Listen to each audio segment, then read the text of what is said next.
HBCU Heroes is a nonprofit organization attempting to assist those student athletes from historically black colleges and universities by providing laptops to those who do not have access to them at their homes. Tracey Pennywell is the co-founder of HBCU Heroes. Tracey, what gave you the idea to help these student athletes? Well, you know what? And thanks for having us on, Anthony. I really appreciate it. We, first and foremost, just want to say that for all of the first responders out there and for everyone out there who's shut in at home and going through this COVID-19 with us, I mean, it's a really, really, really out of this world place, I guess, right now. Absolutely. But for us, it's something else. Never seen anything quite like it. For us, the reason that we started this HBCU Heroes initiative for computers and laptops to HBCUs is because when we were hearing from some of the student athletes that George has on his team at CAU and other coaches that there were too many student athletes that got sent home and they didn't have computers or Wi-Fi. And we might not be able to do anything about the Wi-Fi, but the computers is a serious issue. And we didn't want athletes to fail out or get incompletes or not get good grades, a lot of whom are getting 3.0 or higher GPAs right now before they got out of school. So we jumped in because we figured somebody had to do something, so we did. Now I have to ask you, is this a scenario where most of us consider these young men and women to be student athletes, so many of us just kind of assume they have all that they need academically? You know, I'm glad you asked that because, working with George, I've known George since college. I was at Carolina when he was playing too. And when you have athletes like that who are at PWIs and the UNCs and UCLAs and those schools, obviously you think, well, of course they have everything they need. It's a totally different story when it comes to HBCUs. A lot of HBCUs are underfunded. They've gone through budget cuts, and the COVID-19 has increased the underfunding at HBCUs. So many of them were not even able to send these students home with laptops. The students are having to fend for themselves. They used to use computers and the computer labs or in the libraries at school, and now they're having to fend for themselves, and they just don't have the access for what they need. So what is the ultimate goal or number of laptops that you're seeking for HBCU student athletes? We're going for 6,000. 6,000 is a number that George and I thought, even if worst case scenario that we could handle ourselves, it's a nationwide effort. So we're not leaving any HBCU out of this drive and this initiative. But 6,000 is the number that we feel will make a significant dent in the number of laptops needed. Some of the schools we've talked to, for instance, we talked to Prairie View A&M and their interim AD said they needed 80. There's other schools that need 40, 50. We're about to give A&T some. Their student athletes needed some too. It's across the entire spectrum of HBCU. Student athletes are needing these devices just to continue their working at home.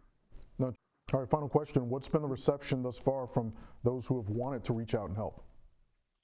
It's been fantastic. We actually just this morning, our brand strategist is Kwame Jackson, by the way, and he also is a UNC graduate and Harvard Business School.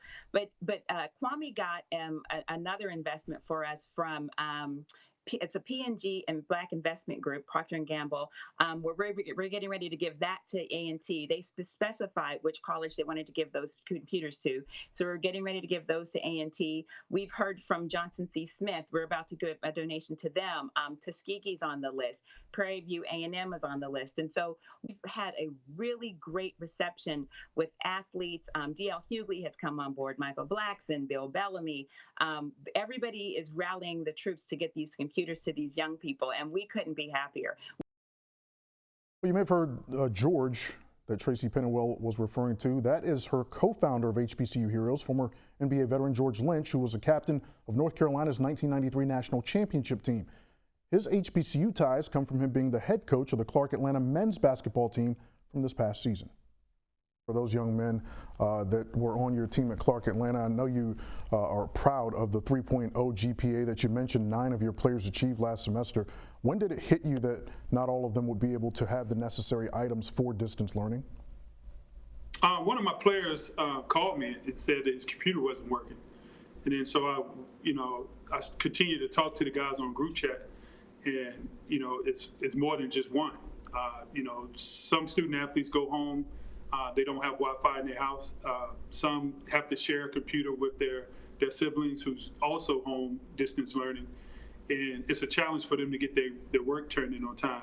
I spoke to a AD at a university, HBCU, and they said one of their students were going to Starbucks to use the Wi-Fi, and not to say anything bad about Starbucks, but the people at the Starbucks parking lot told him he couldn't sit in the parking lot to finish his work. So it's not only, with the library shut down, the restaurants that offer free Wi-Fi, the coffee houses, these students don't have anywhere to go to finish their work. Many of us assume college athletes are on full scholarship and have access to tremendous facilities and resources, but not always the case, Laverne, particularly at some HBCUs. HBCU Heroes doing a wonderful job trying to provide the necessary resources for student athletes to continue their academic work from their own homes. So you can go to hbcuheroes.org for more information on how you can help. Yeah, that would be wonderful, because in these times, it's even more difficult to be studying and trying to, look forward to the future and not seeing, much stability. Well, and Laverne, especially when, these young men and women, they also have parents and grandparents and other relatives who might be affected by COVID-19. So their minds might not necessarily be strictly on their work. So Tracey Pennywell, the co-founder, also mentioned that even when some students have laptops, they might not have Wi-Fi at home. So these are little things that sometimes I think we all just kind of take for granted and assume that they have, simply because they might have access to those things at their schools. Right, absolutely. All right, thanks so much, Anthony.